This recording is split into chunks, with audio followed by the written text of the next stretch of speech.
This entire exercise, ladies and gentlemen, is being carried out in the name of Special Intensive Revision of the Electoral Rolls, a first of its kind drive in over 2 decades. But here's what's worrying. This exercise is being conducted under a narrow lens of scrutiny with rules that appear arbitrary. Let me break this down for you.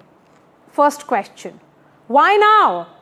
Why is the first such revision since 2003 being carried out barely 4 months before the crucial state elections? What is the urgency and what is the intent is the question that we ask. Because the entire burden of proof has now shifted to the voters.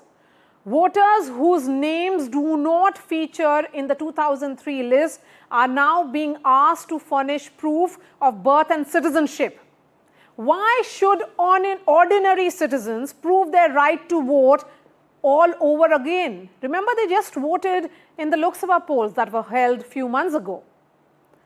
Selective documentation is another concern now. Why are only 11 documents considered valid for this verification? And why is Aadhaar, which is linked to bank accounts, welfare schemes, and often used as a de facto ID across the country, suddenly deemed insufficient? That's a question that several in Bihar are asking right now.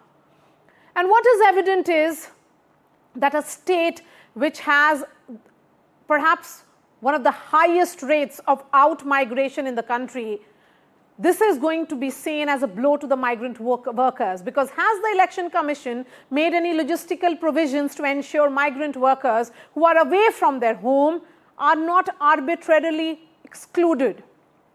So, the question is this disenfranchisement in the name of cleanup? Shouldn't electoral reforms aim to expand inclusion, not shrink the voter base? Can voter roll revision become a tool of voter suppression? Let's be clear, ladies and gentlemen, any move that potentially erases legitimate voters, especially the poor, the mobile, and the marginalized, cannot be brushed aside as routine cleanup, because democracy begins with the vote. And if the vote itself is under scrutiny, so must be those who oversee it.